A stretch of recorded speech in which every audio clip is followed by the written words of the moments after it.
nada nuevo bajo el sol. Pero bajo un sol en erupción, como está siendo estos difíciles pero privilegiados años de este siglo, ponemos al desnudo una materia universal expresada en términos de gnosis occidental, porque los libros del sol sirven la medicina eterna, una, como decían nuestros antiguos.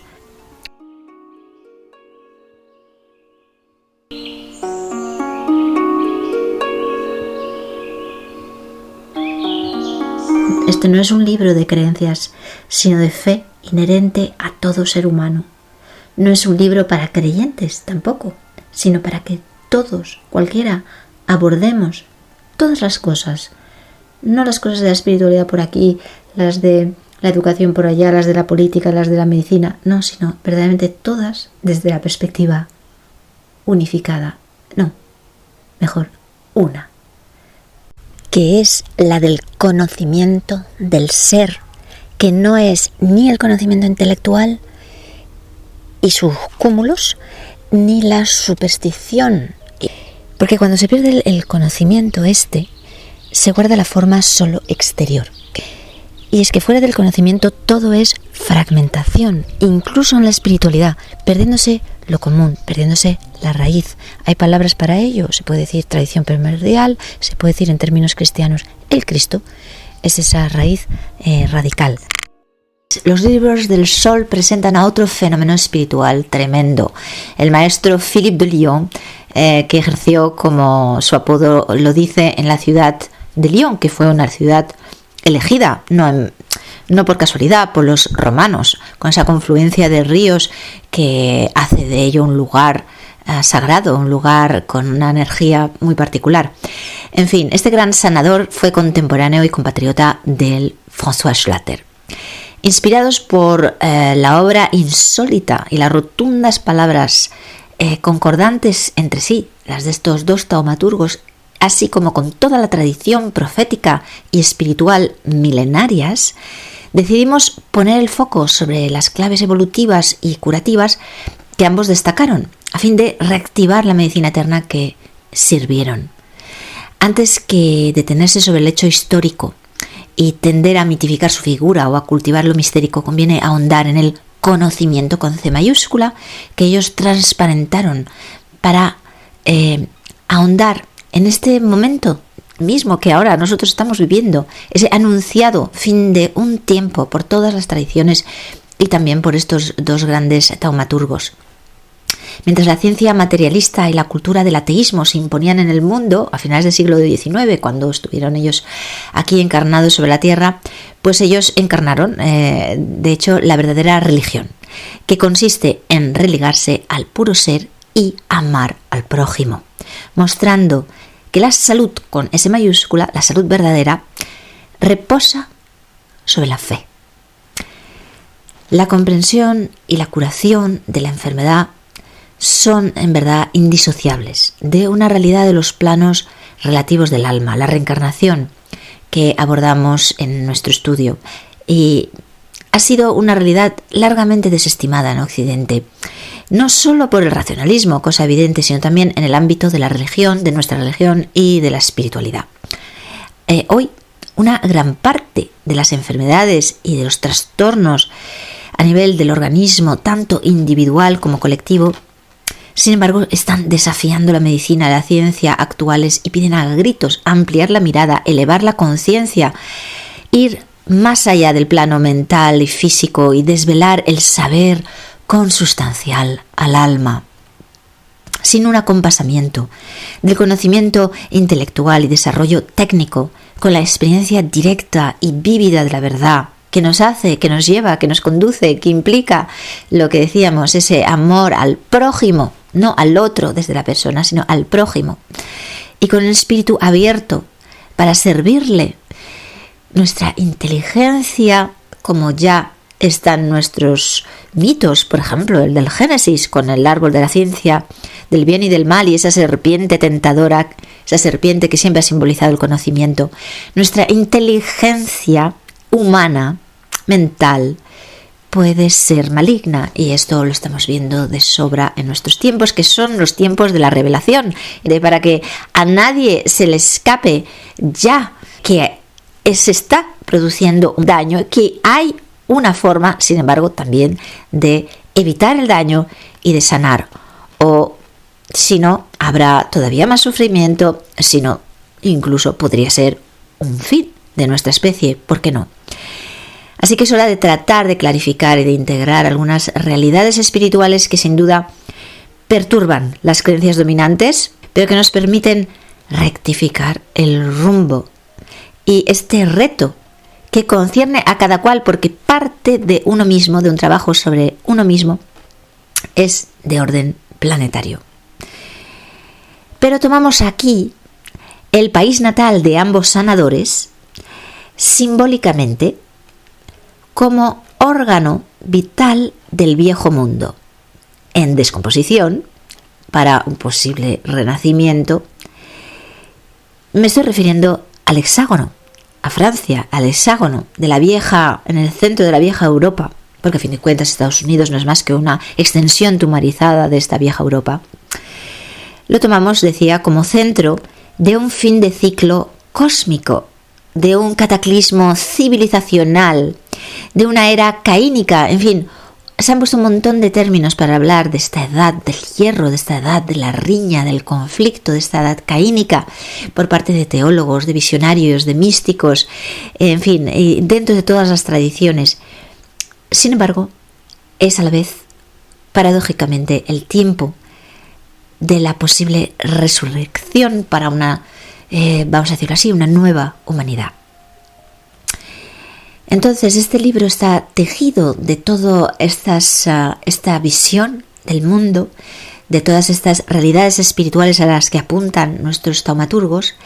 y desde la propia experiencia de Piedra Pluma, diría desde una posición de no mental, sino de una visión de la conciencia que podríamos resumir en conciencia una. Esa conciencia una es trina, ya sabéis, la Trinidad en el cristianismo, Padre, Hijo, Espíritu Santo. Aquí el Espíritu Santo, por esa voz que guía a François Schlatter, está muy presente, es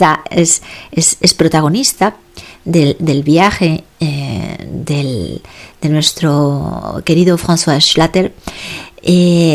Como decía, esa conciencia una que es trina,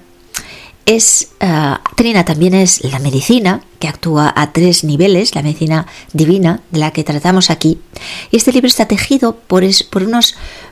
realidades trinas y por unos triángulos, también podemos decirlo así, unos triángulos claves, como son los de algunos iniciados, iremos hablando de ello, que han acompañado, han hecho posible nuestro contacto con estos taumaturgos y que han acompañado también la escritura de este libro. Y otro de estos triángulos es el de la triple aparición de la Madre Divina en tierras cristianas, pero concretamente en el hexágono de este país nativo de estos dos taumaturgos y también el de mi propia cultura. Esa aparición trina de la Madre Divina que exploramos un poquito también en este libro. Me refiero a la Virgen de la Salette, a la Virgen de Lourdes y a la Virgen de la Medalla Milagrosa, porque también nos hablan de lo mismo, también ponen de relieve lo que se está cociendo desde la época en que pisaron la tierra estos taumaturgos y que ya nos estaban hablando de nuestra actualidad. Evidentemente hay un presente eterno en todo lo que dicen y en todo lo que hacen, así como en todas las escrituras y profecías que se van revelando, pero a la vez también hay una correspondencia en el plano físico material, espacio-temporal en el que vivimos. Nuestro interés y nuestra presentación, nuestro enfoque es menos documental e historicista o de curiosidad por misterios inexplicables que propiamente espiritual, yendo a fondo en el alma, con una aplicación viva y práctica para la sanación de la humanidad y para la propia salud del lector. Y muy al contrario, que se trata de leyes explicables y de una experiencia que uno puede tener directamente en el alma. No se trata de curiosidades misteriosas. Y lo que importa es la historia sagrada a través de personajes como Schlatter, es decir, lo siempre presente, y lo que se abre, para el que se abra a la aventura de leer este relato de Schlatter, veréis cómo nos produce este efecto de una presencia que ya no nos va a abandonar si nos abrimos a esta experiencia con apertura de espíritu, y que es siempre actuante. Da igual cuánto tiempo haya pasado respecto a un momento y una época determinados, ¿no? Y tratarlo solo biográfica, históricamente, nos detiene en el personaje, digamos, y que por muy fascinante que sea, nos impide ir más allá. Hay esa humana tendencia a mitificar, a petrificar, a apropiarse incluso celosamente de figuras así importantes, en vez de vivir lo que encarnaron, lo que nos señalaron y lo que nos están recordando como simples, en realidad, mensajeros, porque estos grandes sanadores nos están diciendo todo el rato que ellos no son nada ni pueden nada por sí mismos, que están actuando, canalizando el poder curativo omnisciente, que son simples servidores de la luz. Entonces no tiene sentido apegarse a su figura como persona y a su biografía. Y ya estoy hablando en plural porque publicamos un libro doble, y siendo, como decía, pues el propósito del sello editorial más la sanación que el cúmulo de conocimientos o de datos, más el conocimiento del ser que el rigor histórico o la ficción, y nuestro acercamiento más iniciático que literario, en fin, etcétera, etcétera, pues pensamos que ayudaría a la meditación propuesta en base a la historia de François Schlatter el yuxtaponerla a la presentación de otro grandísimo sanador que fue contemporáneo y paisano suyo, pero que ejerció en la ciudad de Lyon, en Francia, que es más conocido, por lo menos en Francia, maestro Philippe de Lyon, porque ambos, bueno, ya iremos viendo que tienen relación entre sí, pero además es que destacan las mismas claves que pueden llevarnos a clarificar el camino hacia la salud con S mayúscula. Y es que estos tiempos, que también fueron anunciados por estos sanadores, nos apremian. La situación a la que hemos llegado por el camino colectivamente elegido de desacralización de la vida y artificio no puede perdurar. La inteligencia, sin estar religada al corazón cósmico, se vuelve diabólica. Y eso lleva a tener ciencias que son nocivas, sino letales, como puede ocurrir mismamente en la rama de la medicina. Por eso es muy importante volver a hablar de lo que es la medicina pura, pero siempre de cierta manera, porque el gran misterio de la vida con V mayúscula no se destripa, no se encapsula y no se posee, se vive, se alaba, se celebra, porque la vida es ella la que nos doctora, sin corona, sin diploma, a quien se ofrezca libremente en un sacrificio, diría, de amor. Y en esta unidad y en esta fusión, Schlatter se revela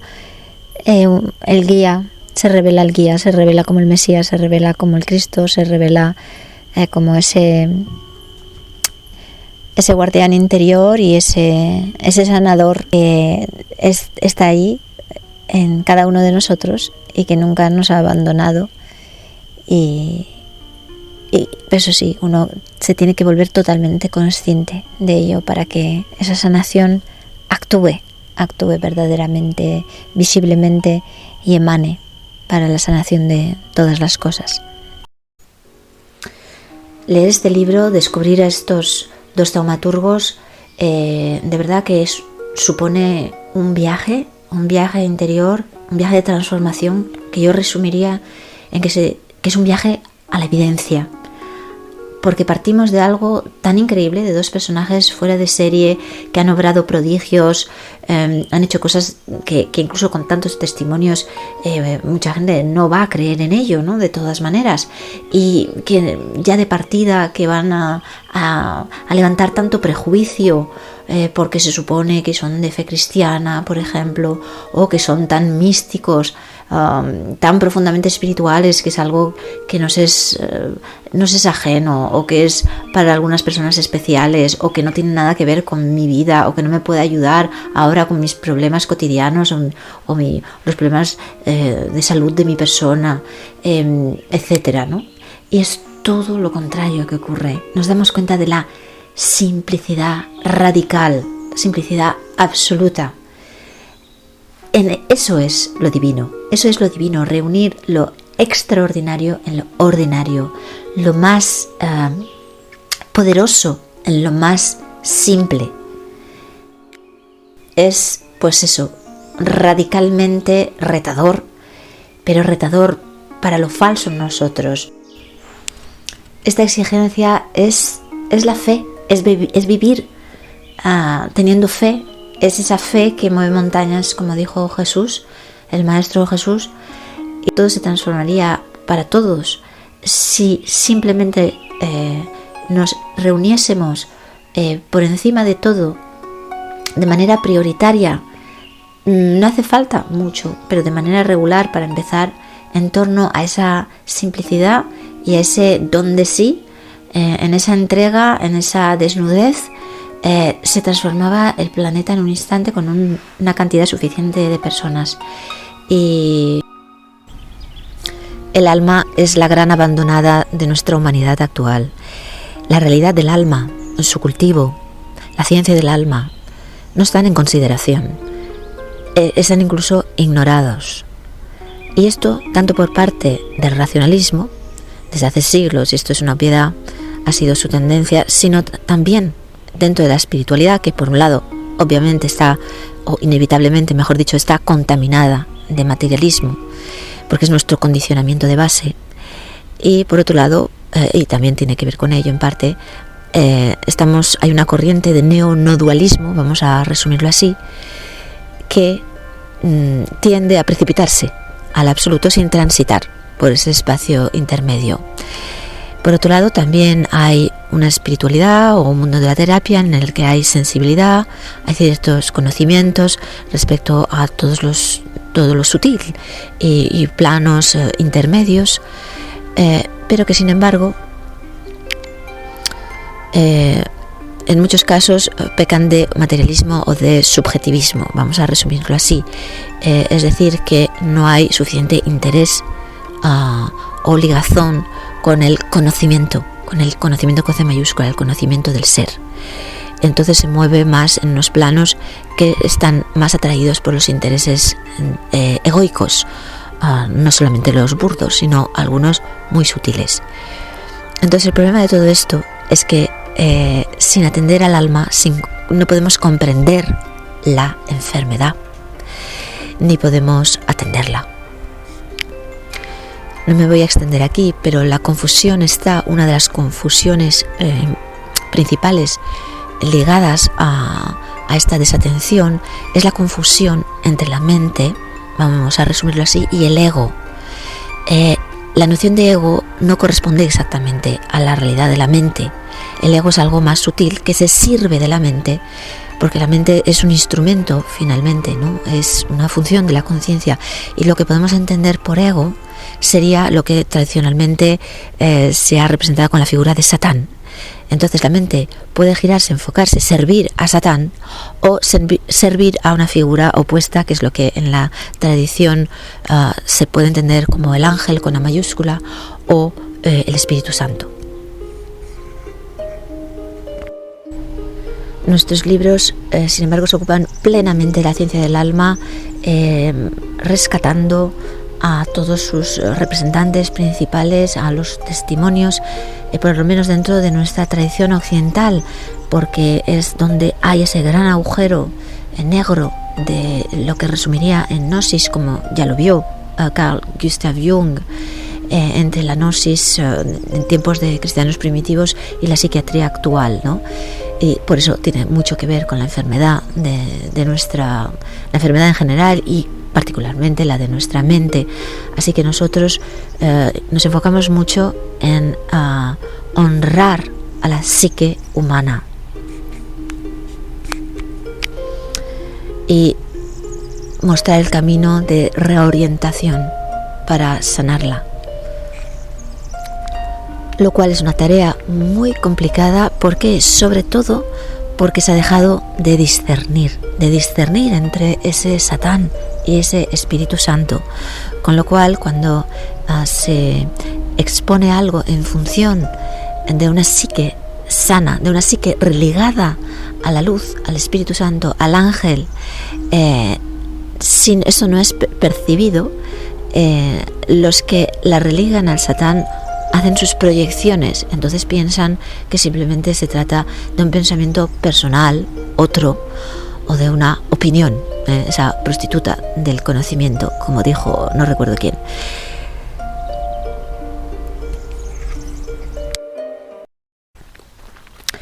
Y pensamos en torno a esta cuestión que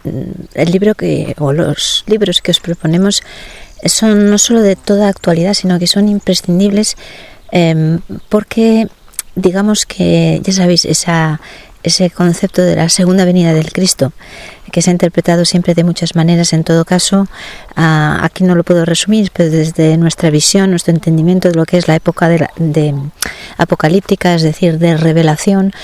serían los tiempos que estamos viviendo y que tienen que ver con ese advenimiento de la edad del lirio que resume la profecía con la que se reúne la visión de Schlatter y de Philippe Dulion, que también es la nuestra. Y según esta visión, pues estamos en estos tiempos en que entendemos que esa segunda venida es de un orden totalmente interior y que lo que Jesucristo, la obra de Jesucristo hace 2000 años, sus enseñanzas, lo que vino a decirnos, Él sabía no solamente que iba a ser sacrificado por ello como el cordero, pero sino que se iba a tardar incluso 2000 años en un ciclo de tiempo humano para que pudieran empezar a ser un poquito más o por la mayoría o por un número más determinante de humanos sobre la tierra, que pudieran ser entendidas esas enseñanzas, y estaríamos en este tiempo. Y parte de ello es comprender, pienso, por un lado, lo que es la doctrina eterna común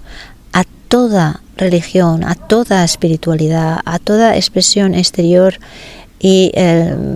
pasando por los humanos forzosamente degradada de lo que es la raíz verdaderamente de toda enseñanza espiritual. Es tiempo de comprender esto a través de cualquier vocabulario, a través de cualquier tradición, y por otro lado, de que es urgente para la humanidad que haya una responsabilización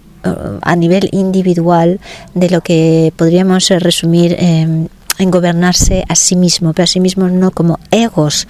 sino verdaderamente, que es hacia donde fuimos tendiendo, sino verdaderamente a gobernarse por sí mismos en el Espíritu Santo y no en Satán, es decir, a no depender en nada de lo que son las aportaciones de orden solamente o primeramente exterior, sino verdaderamente tenemos la capacidad de comprenderlo en uno mismo, de desplegarlo en uno mismo de una manera además ilimitada, si tocamos con ese núcleo crístico que permite ese despliegue de esa sabiduría inherente al ser humano, porque lo llevamos todo dentro, todo conocimiento, y estamos en la inversa, obturamos, no accedemos a esta vía de conocimiento universal y nos limitamos de una manera extrema en lo mental, en la cajita mental en la que adquirimos conocimientos de orden intelectual, básicamente, en que los acumulamos, en que hacemos teorías y aplicaciones de esos conocimientos que no corresponden a nuestra verdadera naturaleza y sobre todo que nos limitan tanto, sino directamente enferman o llevan colectivamente al desastre. Así que es hora de no depender en nada, ni en medicina, ni en política, ni en asuntos sociales, absolutamente en ningún orden de las cosas, depender de ciencias exteriores, sino de la gran ciencia interior. Y creo que de eso se trata. Es evidente que, como decía Schlatter, no todo ser humano está al mismo tiempo preparado para ello, y que todavía, nos decía Schlatter a finales del siglo XIX, le decía a Ada, desengáñate, no estamos todavía preparados a ese autogobierno, a esa soberanía real según nuestro sol espiritual, pero estamos en camino hacia ello. Mientras es cierto que una gran parte de la población humana todavía necesita líderes exteriores, confiar en algún guía exterior que comprenda por él. Y eso siempre, ya sabéis, es peligroso cuando no se trata del buen pastor. Pero a la vez se abre se va abriendo mayor luz y un mayor reconocimiento del auténtico guía, si uno no es todavía capaz de desplegar ese conocimiento por entero en sí mismo. Y aquellos, muchas veces los mismos, que la desestiman, pero que después, sin embargo, creen en la genética, pues es un poco triste que no se tenga en cuenta otros planos que hacen que haya esa continuidad que influye para comprender, por lo menos, y a veces incluso para tratar y para sanar de raíz muchas de las enfermedades. Así que es un tema ambicioso, es un tema de la ciencia del alma y del espíritu, de la que tratamos en el Arca del Sol, pero nos parece muy importante en estos momentos reorientarse, reenfocar y volver a iluminar una medicina eterna para, como decíamos, un futuro posible de la humanidad y del planeta. Como decíamos, los sucesos tan potentes, las palabras de vida de estos seres nos llevaron naturalmente a tratar directamente de aquello a lo que apuntan. Un fin de tiempo y renovación, de hecho anunciados, señalados por todas las escrituras y por muchas profecías, la llave de la sanación de raíz y la naturaleza y viaje del alma. Pero desde el fundamento también de mi propia experiencia y exploración, que culmina de hecho con esta conexión, este encuentro, pues iniciamos una meditación sobre la naturaleza del Cristo, que queremos compartir en este libro, sobre la de las almas, su condición, su origen, su desigualdad, su misión, su transmigración y su enfermedad y sanación, y en términos generales, la ciencia del alma. Y con esto, como siempre hemos ido hablando de ello, pues ya le ponemos la guinda sobre precisar la diferencia entre terapias y sanación espiritual. Todo con la llave de lectura universal más allá de las creencias y de las religiones diversas, aunque desde el lenguaje y la fe particularmente crísticos, porque siempre hay un lenguaje, siempre hay una forma. Y bueno, todo tiene que ver cómo atar fácilmente los cabos que la mente jamás podrá reunir, y que en la tradición nuestra se llama conciliación de los opuestos, porque la naturaleza de la manifestación en sí es dual, y el modo correcto en el sentido acorde al orden universal de mediar, que solo puede ser afinándose al 100% con este orden, dejando hacer del todo el poder curativo omnisciente, y sobre la manera de vivir en nuestros tres cuerpos, no solo en uno, y no con conceptos, ni con métodos, ni teologías y demás, sino verdaderamente con la ciencia viva y en base a esta letra viva. Un fin de tiempo, sí. Está siendo todo tan enorme en estos tiempos de revelación. Fijaos que con esto de la IA, que puede expender una cápsula de sabiduría concentrada imitando el conocimiento y el discurso de la espiritualidad y sus maestros de una manera que se te erizan los pelos, pero es para llevarnos por fin, al fin y punto, nada más que eso, a la propia experiencia del alma universal, que es personal para cada cual. Es personal, pero transferible. Si es real, es transferible. En estos tiempos de enorme, perturbación, en esa dura transición, en ese parto, es lógico que nos sentimos impotentes frente a tantos trastornos personales, colectivos, esas rupturas de cuerpo y ánimo. Pero es solo para ver más claramente que no es nuestro el poder, que debemos rendirnos a la evidencia, la verdadera evidencia. Y si nadie se escucha, a pesar de tantas redes de comunicación, porque nadie se escucha realmente, los egos no escuchan, es solo para regresar a la escucha del sí mismo, en base a la cual, entonces sí se puede poner naturalmente atención real al prójimo y volver a tejer las verdaderas relaciones entre seres humanos, volver a nutrir el tejido del alma, volver a estar en relación de Santo Espíritu y no en esas redes y conexiones tejidas por el Anticristo. Desde luego somos los primeros impresionados en cómo ha quedado este doble libro del que ya empecé a presentarle en el otro vídeo, que presentaba el libro de François Schlatter, La vida del arpa en la mano del arpista, que existe también por sí solo, pero aquí lo hemos juntado porque hemos firmado piedra pluma un estudio. Entonces ambos están relacionados, también veremos por qué. En todo caso, yo hago esa ligazón en mi estudio y evidentemente también engarzado a la tradición y concretamente a la tradición de Gnosis, finalmente en un sentido general, de Gnosis occidental, que es de lo que más, digamos, el ángulo del que más nos ocupamos aquí, porque consideramos sobre todo que está como con agujero, está sin transmisión, está sepultado, está desacreditado, en fin, hay muchos aspectos de ello. Y ambos son lo que titulo instrumentos diáfanos de la medicina divina. Llamamos medicina divina por igual nosotros aquí a la medicina sagrada, medicina de luz, a la medicina del Buda, a la medicina del Cristo, a la sanación espiritual. En todo caso, este estudio que se titula La partitura del alma, que me parece, la verdad, un título muy precioso, que me vino muy fácilmente dado porque está muy presente el arpa, evidentemente, que fue la metáfora que utilizó Schlatter, ¿no?, para decir de su servicio espiritual, y que por otro lado es una metáfora evidentemente universal. Las arpas de Dios están muy presentes en las escrituras sagradas mismas judeocristianas y particularmente, por ejemplo, en el Apocalipsis. Y aquí,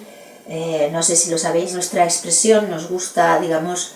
ponerlo en palabras, vocabulario y nociones de nuestra tradición. No diría tanto cristiana porque la asociamos tanto a lo que ha hecho la Iglesia y la religión exterior en los siglos de cristiandad en nuestras tierras, que preferimos decir crístico, porque verdaderamente nos referimos más al núcleo espiritual, a la religión interior. Hablamos también de esoterismo, la ciencia del dentro, lo que significa que es ir directamente, como el sufismo respecto al Islam o dentro del Islam, que es ir directamente al corazón espiritual, ¿no?, de lo que puede tener o no después una expresión religiosa exterior. Dicho de paso, quiero también, porque lo veo por todos lados, incidir en que, por favor, se separe la palabra religión de lo que entiendo y trato de hacer comprender que es la religión exterior, la iglesia establecida, lo que hacen los hombres, ¿no?, de alguna actitud o mensajes religiosos. Pero la palabra religión en sí significa religarse al ser puro. Entonces, no deberíamos tener en la espiritualidad ningún problema ni a crear esa separación con la palabra espiritualidad mismo, ¿no? Entonces siempre reivindico, ¿no? El hombre tiene, como lo han dicho muchos pensadores, pienso por ejemplo en Mircea Eliade, ese antropólogo creo que era místico, maravilloso, recomiendo su lectura a todo el mundo. Como decían, pues Mircea Eliade, verdaderamente el hombre es religioso por naturaleza, o sea que es algo, no voy a desarrollar aquí, pero es algo inherente a su naturaleza, no es ninguna adquisición. Tenemos tantas otras adquisiciones de orden intelectual, de orden de comportamiento, de orden social, en fin, y esto sin embargo es inherente verdaderamente a nuestra naturaleza. Así que, por ejemplo, muchos materialistas duros, lo digo así, creen, por ejemplo, que están muy separados de nociones más presentes en el vocabulario, por lo menos de la religión, como es la palabra fe, cuando hoy día, con la ciencia materialista, vemos qué ejercicio fantástico de fe hacen sus representantes o sus adeptos, lo cual es una mayoría ahora de nuestra cultura, una mayoría de gente, hacen un ejercicio de fe increíble. Así que, bueno, volviendo al tema, porque esto es un debate infinito en el que estoy hablando sola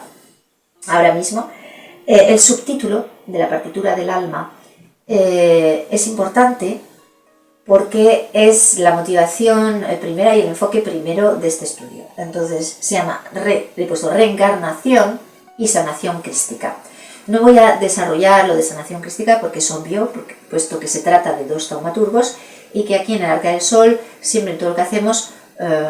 siempre lo enfocamos desde este ángulo medicinal o de sanación espiritual, ¿no? Hablamos siempre de la medicina pura de una manera u otra. Entonces nos vamos a centrar en la palabra reencarnación porque es lo que me destacó en el libro de François Schlatter, sobre todo en sus conversaciones con Ada. Verdaderamente era un leitmotiv, era un descubrimiento principal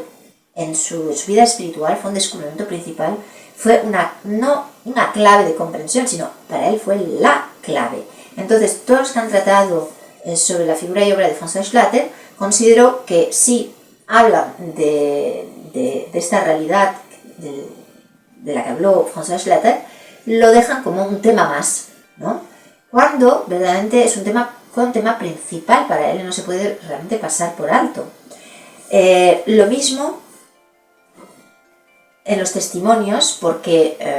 sobre Maître Philippe de Lyon, todas las obras que existen, que hay más que sobre François Schlatter, digamos que él no escribió directamente, todos son compendios de testimonios, eso sí, directos, ¿no? Y de discípulos suyos, etc. En todo caso, la reencarnación está, también es como una clave ineludible,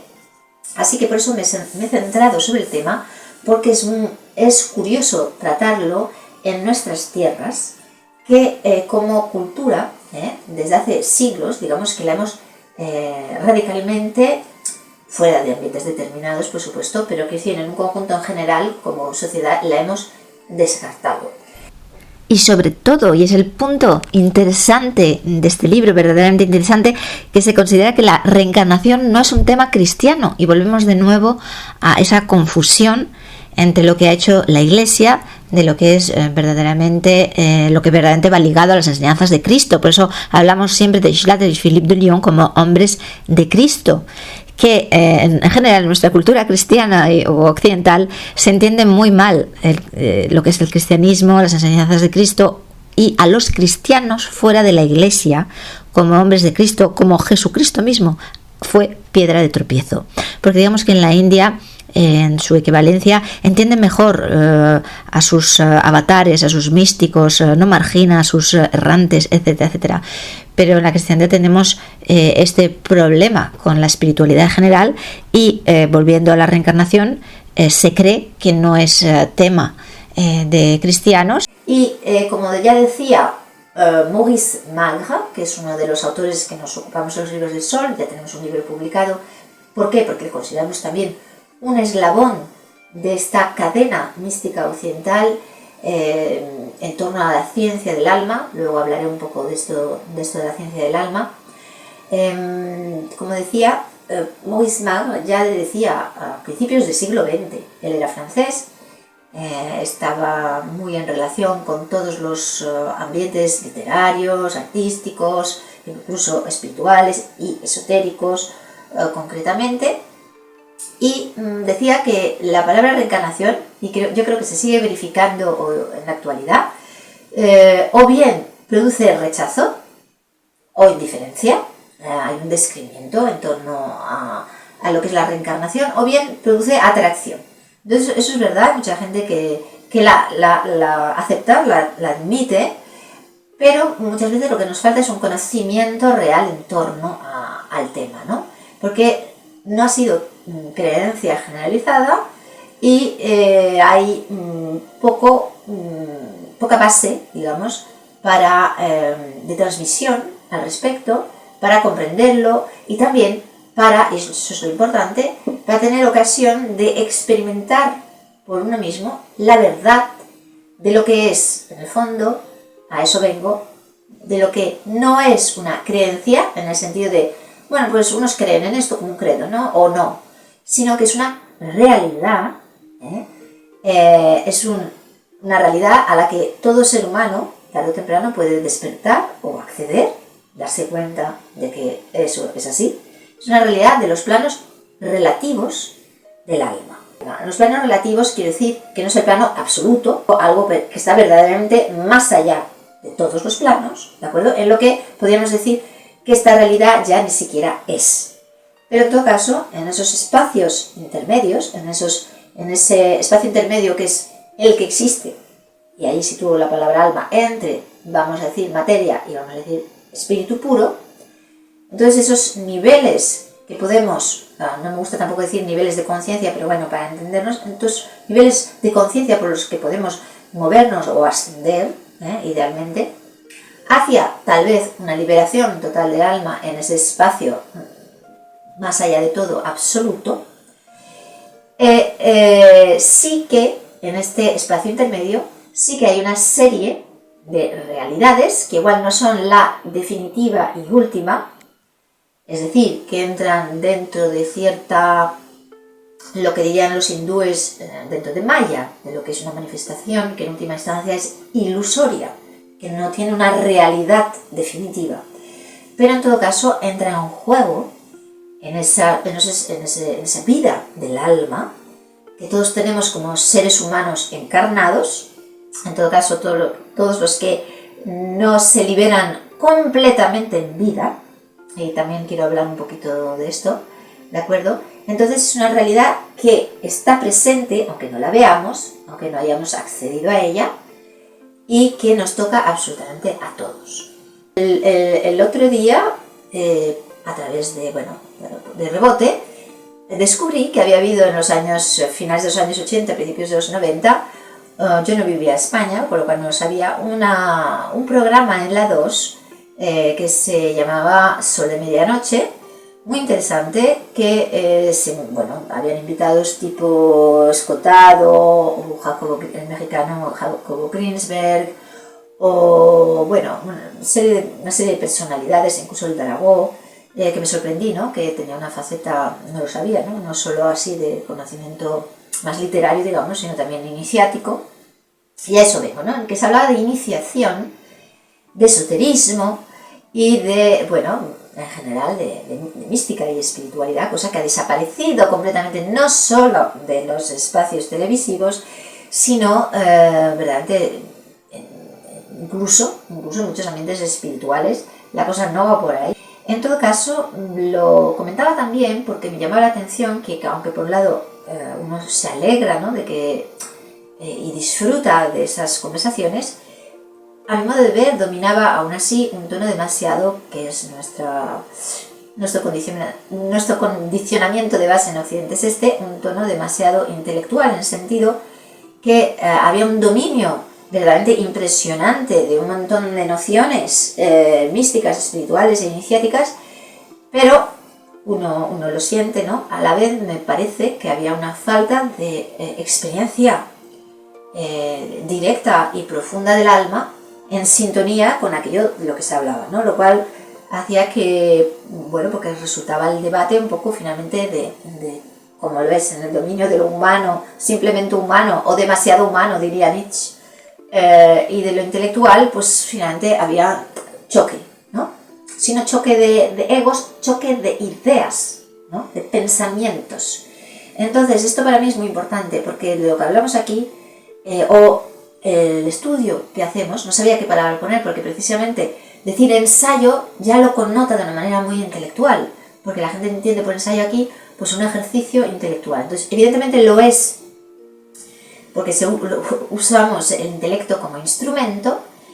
pero el fundamento aquí de este estudio no es para nada, no tiene una base intelectual, tiene absolutamente una base de experiencia directa del alma y de incluso una base o sea, que está escrito por alguien iniciado. Y no puedo desarrollar aquí esta noción que salía en esos debates y creo que su realidad es más sencilla de todo lo que se puede decir sobre la iniciación, pero admitámoslo aquí. Es decir, que no se trata de alguien,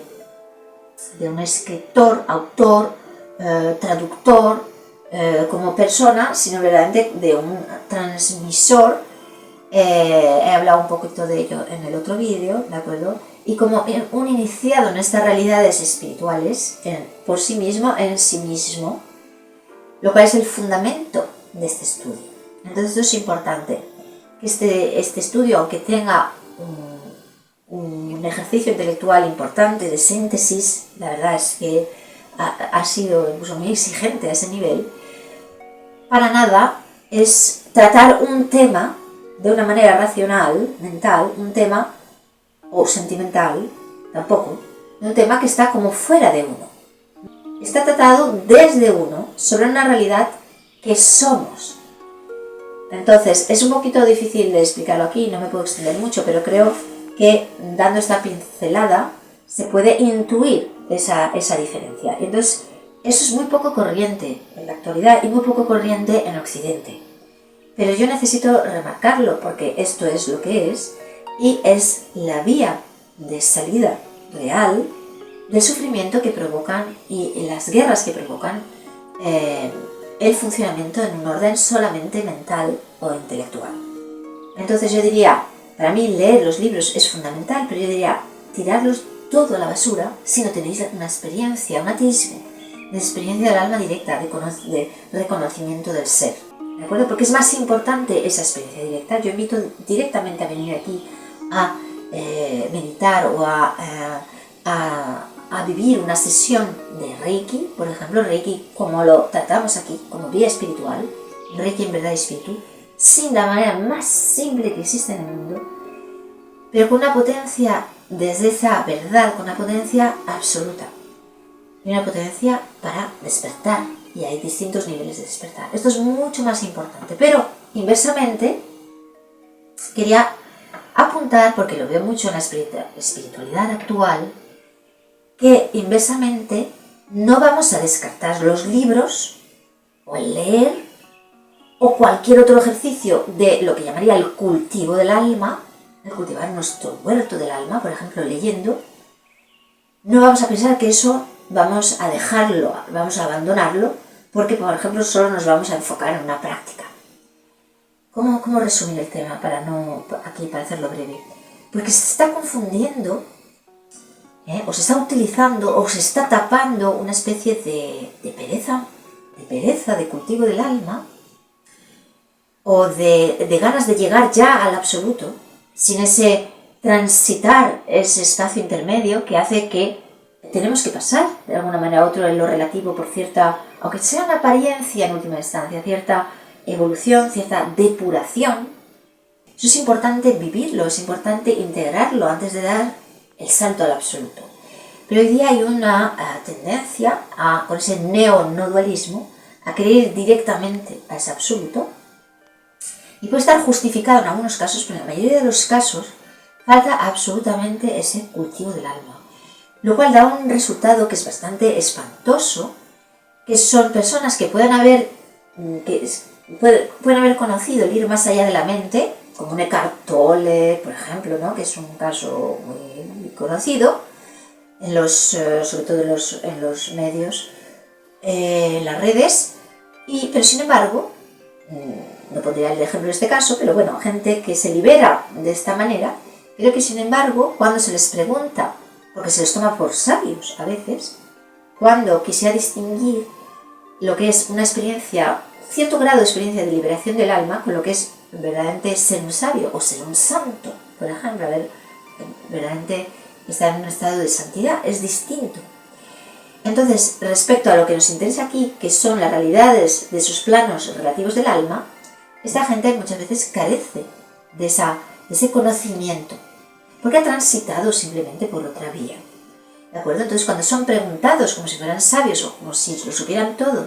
sobre aspectos, por ejemplo, de la terapia, de la sanación espiritual,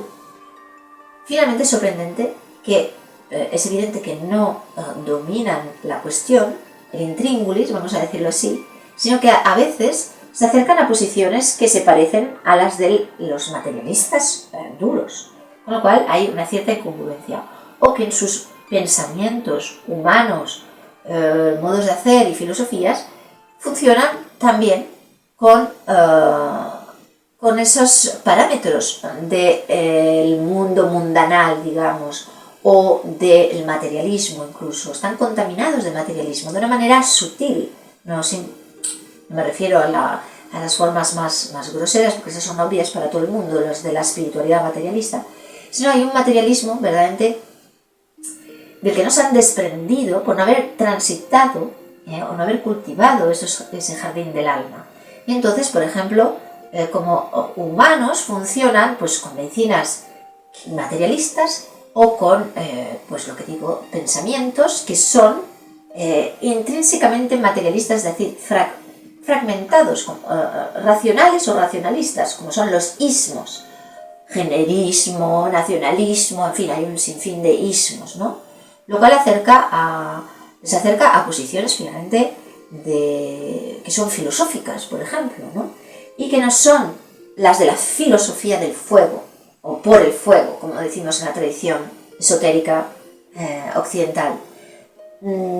Es decir, que verdaderamente va ligado, nuestro pensamiento va absolutamente ligado a la experiencia directa del alma. Porque no tiramos a la basura el alma, vamos a decirlo así, en pos de llegar directamente al absoluto. Lo digo de una manera muy burda y incorrecta, pero es para hacernos entender. No, aquí es importante, nosotros aquí en el Arca del Sol, toda nuestra obra, que sean libros o de otra manera, se interesa por la psique, pero la psique en el sentido, como lo usaban los antiguos griegos, sobre todo los iniciados, como un equivalente del alma, aquella que se reúne con Eros, y de lo cual hay iluminación o fruto espiritual, ¿de acuerdo? Y eso es la mente que está absolutamente relegada al corazón cósmico, ¿de acuerdo? Entonces, no tiramos el pensamiento, no tiramos el ejercicio de lectura porque sí o en sí, u otras maneras. No vamos a la esencia, pero no caemos en un esencialismo que finalmente es más bien simplismo y no simplicidad. Todo ha quedado un poco confundido y de esto ya se veía venir a principios del siglo XX, ya lo han dicho muchos pensadores y hombres realmente iniciados como René Guénon, Blavatsky, etc., que se estaba socializando la espiritualidad, es decir, estaba perdiendo la verticalidad, que es lo propio de la espiritualidad, relegar el pensamiento a la luz, al espíritu, tener verdaderamente ese canal en todo lo que se haga. Y esa verticalidad se ha perdido, se han socializado los ambientes espirituales, es decir, que han calcado modelos, conceptos, modos de funcionar, realidades del mundo mundanal, de las relaciones y de los valores en un sentido solo horizontal, y con eso quiero decir que hay actos, hay hechos que son de un orden espiritual que pueden escandalizar al plano humano, que pueden desagradar en el plano solamente horizontal. El paradigma en nuestra cultura es Jesucristo, que fue piedra de tropiezo, piedra de escándalo. Es decir, que la verticalidad puede implicar que se digan o se hagan cosas que puedan desagradar en el plano horizontal. De esa manera humana, demasiado humana, que se queda solo en un marco humano sin esa verticalidad, ¿de acuerdo? Y que finalmente, pretendiendo hacer un bien, o creyendo que es peor, creyendo ser buenos, pues cometen actos a veces que son, bueno, o malignos o que conllevan como un error que nos desvía sustancialmente. Entonces, para acabar con el tema de la reencarnación, y es uno de los aspectos de esta realidad, de la vida del alma, de todo ser humano, como decía, no es un tema aparte, en este caso de mí misma, y menos de ambos taumaturgos, parto absolutamente, por supuesto, de lo que se desprende de la experiencia y de las palabras de estos dos taumaturgos religados al corazón cósmico, porque son de fe cristiana, pero prefiero decir que son hombres de Cristo, ¿vale? Para no relacionarlo con la idea que se tiene del cristianismo o de lo cristiano, sino directamente son hombres religados al Cristo. Y uno de los capítulos del libro está directamente dedicado a esclarecer en nuestra cultura que podemos entender finalmente por hombres de Cristo y por la noción del Cristo, la noción metafísica, profundamente entendida del Cristo. He intentado hacer, engarzándome a la tradición y en base a sus palabras y a su experiencia, tratar de resumir un poquito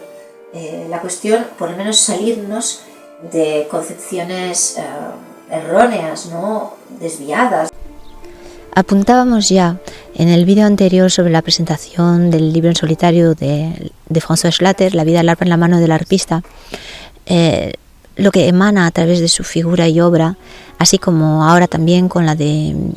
Maître Philippe de Lyon, lo que es finalmente ser cristiano. Y vemos que finalmente tiene poco que ver con la religión exterior establecida, digámoslo así, tiene casi nada que ver con una filosofía de vida, una moral, un credo, y finalmente tiene todo que ver con el corazón, pero un corazón cósmico, yo le llamo cósmico, un corazón nuclear, un corazón universal. Entonces lo primero es que ser cristiano no sería pertenecer al cristianismo como una doctrina, como si fuera una doctrina finalmente humana, sino pertenecer al Cristo como una doctrina universal. En el otro vídeo hablaba de algo que tiene que ver con nuestro origen, con nuestra naturaleza original, en acompasamiento con este corazón cósmico y en consecuencia a latir con este corazón cósmico vienen una serie de maneras de vivir que no son maneras que vienen predeterminadas por la mente, pensadas, no son una ideología, no son una programación, un modo de empleo, sino que verdaderamente es algo que emana de ese acompasamiento y que por eso resulta totalmente similar en hombres de distinto origen, de distinta tradición, de distinta raza, de distinta edad y de distinta época. Ese origen es todo lo previo finalmente a las superposiciones de lo que podríamos resumir artificio. Por otro lado, evidentemente he partido de una presentación sustancial, le dedico un capítulo completo a quien fue el Maître Philippe de Lyon, porque en España no es muy conocido, aunque sí existe una traducción de una de las obras principales en torno a su figura, que fue un compendio de todos los testimonios de discípulos, amigos e incluso enemigos, y documentos varios por parte de un discípulo suyo directo, Alfred Ael. Entonces, por mí existe esta traducción en español y la recomiendo absolutamente.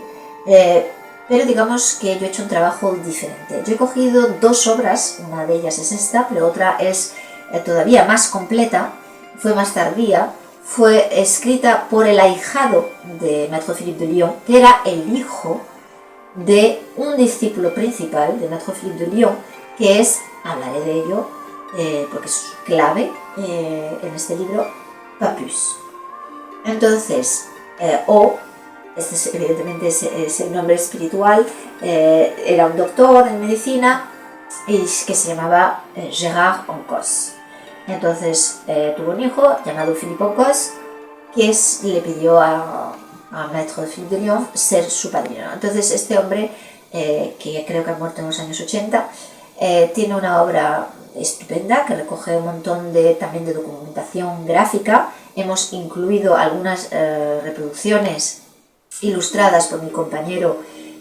muy interesantes, que salen en esa compilación. Entonces yo me he basado sobre estas dos obras y he hecho un ejercicio de síntesis brutal. He traducido una parte sustancial, con tantas citas que he puesto según de lo que estaba hablando en un capítulo u otro, como son los prodigios de sanación, como son todo lo que tiene que ver con la profecía de fin de tiempo, todo lo que tiene que ver con el ejercicio espiritual, todo lo que tiene que ver con el Cristo, o con la biografía de Maître Philippe. Así que he hecho un ejercicio de síntesis importante. Hay mucha traducción incluida de estas dos obras y lo hago desde mi lado francés, nativo. Hay una parte en el fondo aquí también personal, en el fondo, curiosamente, y por línea familiar, y sobre todo lo decía, como iniciada, porque lo que me ha llevado a conocer a François Schlatter fue un contacto, una conexión de orden espiritual con el mencionado Papus. Entonces quería hablar de estos personajes que van a aparecer aquí, estos hombres iniciados, que aparte de ellos dos, que van a aparecer aquí en este libro. Uno es más conocido, es Yogananda, ¿no? Entonces, otro es Lama Govinda, que es un monje budista, del esoterismo budista, pero que realmente era europeo, y le podéis descubrir en todas las librerías donde hay budismo. Lama Govinda, Anagarika Govinda está muy presente. Viajó por el Tíbet en los años 40 antes de la invasión china y ha hecho una obra preciosa en muchos sentidos. Entonces,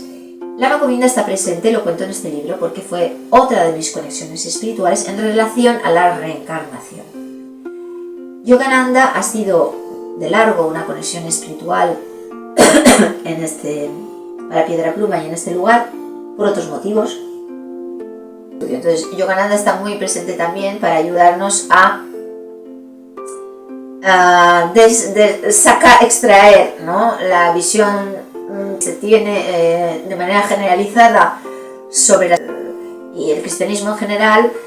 y devolviéndonos un poquito al corazón espiritual y a la auténtica enseñanza de Jesucristo, ¿no? Entonces nos ilumina también en este camino. Es decir, que les he tomado verdaderamente por acompañantes, ya digo, Yoganandiji como Lama Anagarika Govinda, y por otro lado Papus. Papus es el lazo, aquí un lazo muy directo, cierra el triángulo, digamos, entre estas dos figuras y este lugar, o con servidora, y de ello también hablo en este libro, y creo que es importante, porque es importante devolver todo, poner siempre este trabajo en su fundamento y en su fin, ¿no?, dentro de lo que es realmente la realidad espiritual.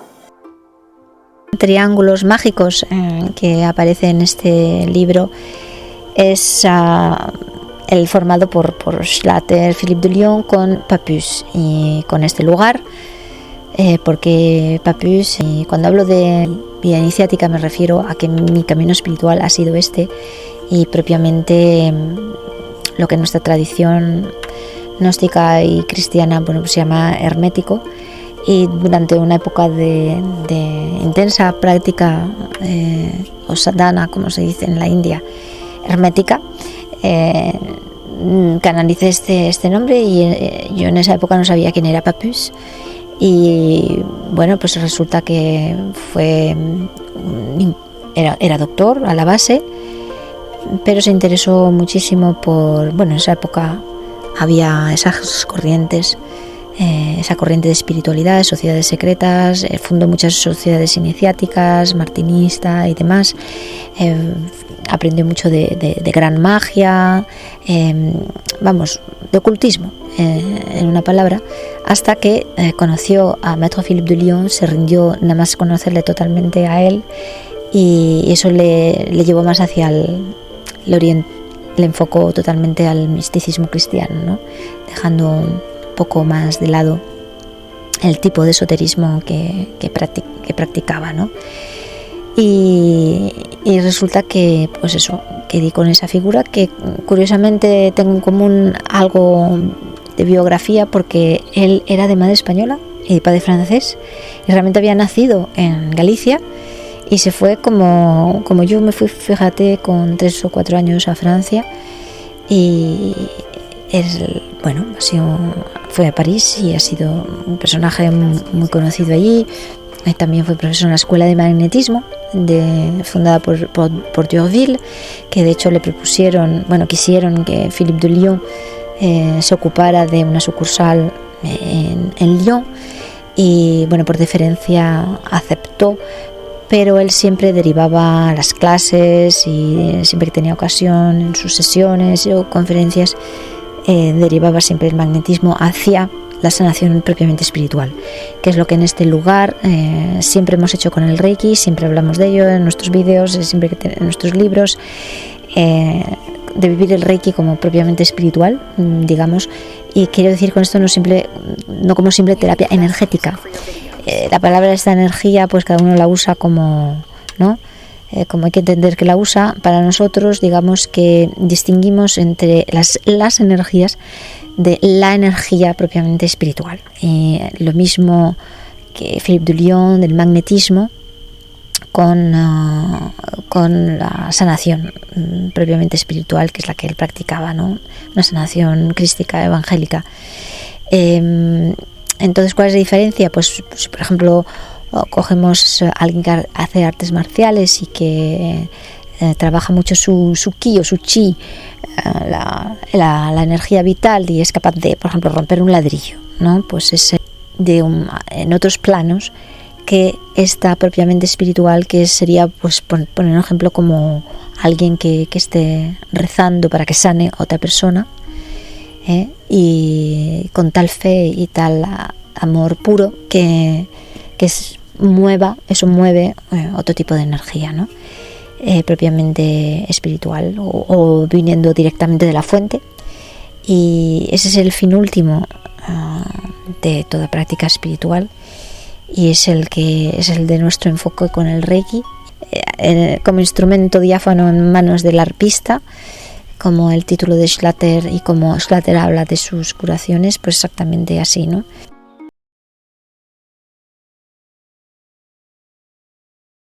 Quisiera acabar con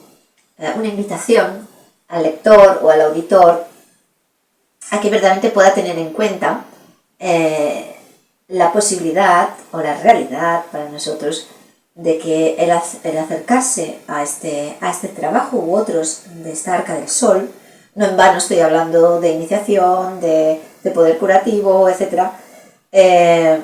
entienda que puede traer un beneficio espiritual, no solo de una manera individual, sino que lo trae colectivamente si hay esa acogida. Y por acogida, evidentemente, hay